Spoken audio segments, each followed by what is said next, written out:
Hai guys, Assalamualaikum warahmatullahi wabarakatuh. Di sini saya akan membahas tentang bank dan lembaga keuangan lainnya. Jangan lupa like and subscribe. Happy watching. Pertama kali kita akan membahas sejarah bank umum.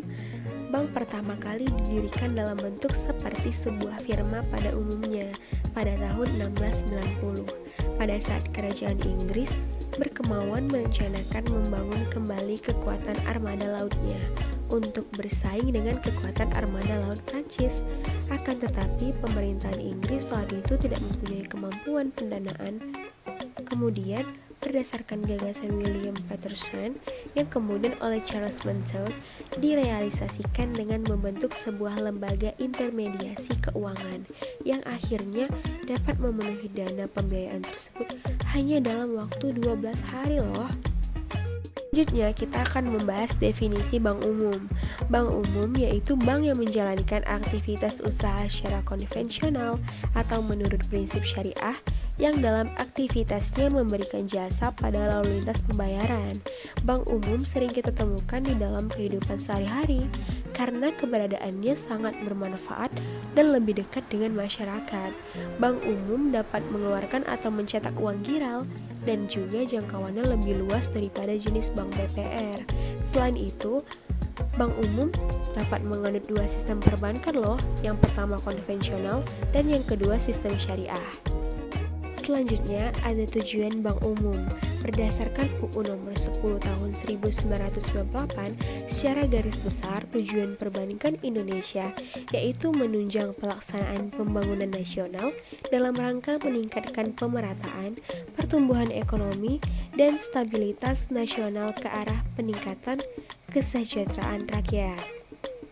Dan selanjutnya kita akan membahas fungsi bank umum.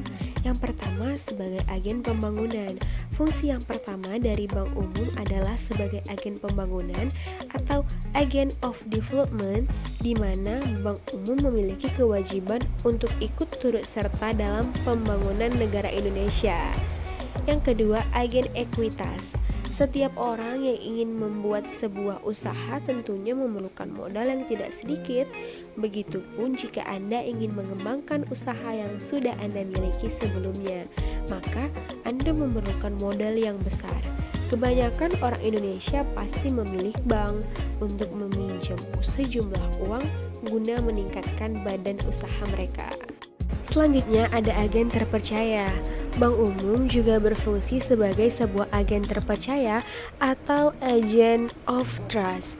Agen terpercaya di sini adalah bank umum harus menjadi sebuah badan usaha perbankan yang bisa dipercaya oleh semua rakyat Indonesia. Inilah mengapa sebuah bank umum harus memiliki tata peraturan yang jelas dan transparan. Selanjutnya kita akan membahas tugas bank umum. Yang pertama, menghimpun atau mengumpulkan dana dari masyarakat. Tugas utama yang dimiliki Bank Umum Indonesia yaitu menghimpun dana dari masyarakat yang ada di seluruh Indonesia. Hasil pengumpulan uang dari masyarakat ini bisa berupa tabungan, di mana setiap jenis bank memiliki beberapa tipe tabungannya sendiri loh. Berikutnya, yang kedua itu penyaluran dana ke masyarakat.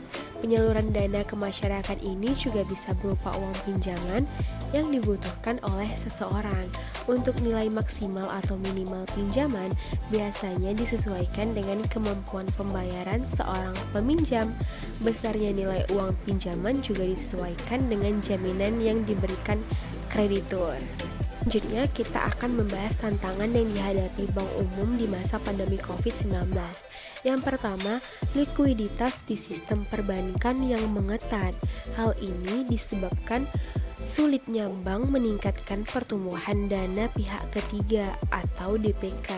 Yang kedua, kondisi ekonomi nasional yang cenderung tumbuh di bawah ekspektasi.